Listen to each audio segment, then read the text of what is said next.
Looking back at works from the 14th century when the Black Death struck Europe, it's not necessarily obvious how that plague affected artists. We have to really dig deeply and think intensively about it, what these changes could be. And that's something that a challenge for the art historian to find this out.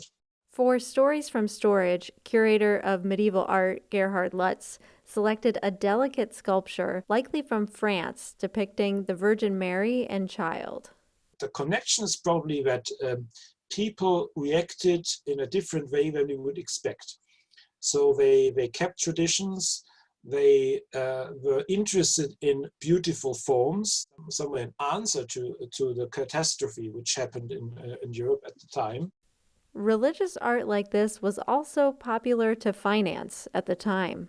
Donors gave something to the church for maybe to make an image, something that also later generations remember them and pray for them. So because everything was centered around the final judgment, and something like your position in this final judgment. So the more pious donations you give, and the more people pray for you, the better position you have at the end of time. And so that's dominated society, the people, in a way this is hardly imaginable today. For people feeling particularly anxious about the current pandemic, a Buddhist goddess may be just the antidote. She's a young female. The ideal is a young mother around 16 years old with breasts that are full of milk, and she's wearing the most exquisite jewels, the most beautiful textiles and cloth imported from all over Asia. She has a fabulous hairstyle. She's got the perfect figure. She looks like perfection incarnate. In all of her beauty and splendor, Green Tara is a Tibetan devotional fitting for an uncertain time. Green Tara is one of these images created purposefully for the eradication of fear. And why is this? I mean, this is because she, in her perfection, in her perfect form, she stands for the wisdom of the enlightened mind. And so the enlightened mind in a Buddhist context is one that has reached full knowledge of the true nature of things, about what reality is. And knowledge is an antidote to fear. If you look closely, you'll see the donor of the artwork is depicted within it by Green Tara's right hand. And that donor could basically stand for any of us who wants to get rid of our fears. And she's just a little tiny figure. And so that's like us, like a human being. And this is goddess who's 50 times the scale of an ordinary human being. And she has the wealth and the money and the resources, and she is knowledge itself. Green Tara is a popular part of the museum's collection, but for preservation only goes on view every 5 years.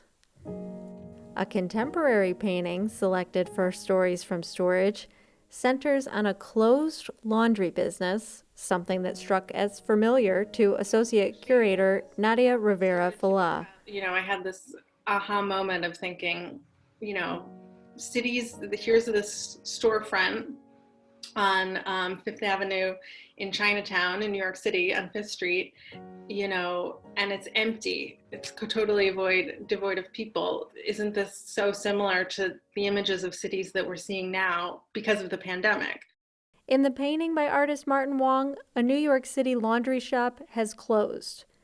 Viewers are left with the imagery of what remains.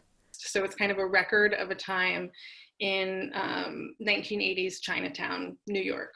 The empty business pairs with other artworks relating to the idea of urban isolation. So just kind of conjuring in almost a theatrical sense, this scene of being alone in a city and tying it to, recent events of the pandemic and the images that we've all been witness to.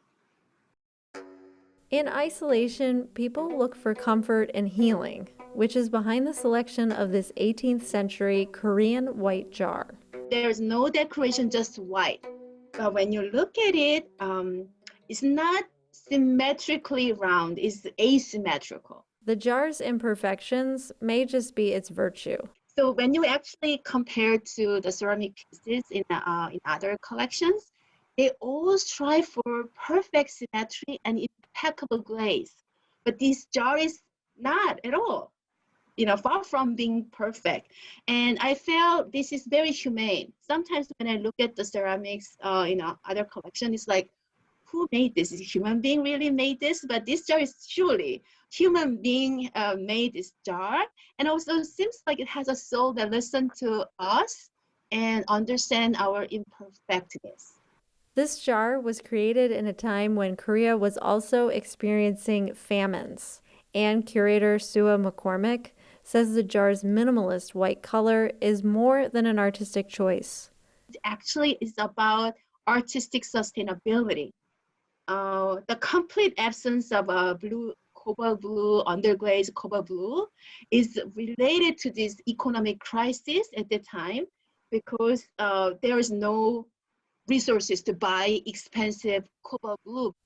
The modest jar also has a nickname. It is moon jar because it's like a moon. And I hope like this bright moon that guiding traveler in a dark night, this jar that shines us and guiding us as we go through very difficult dark times.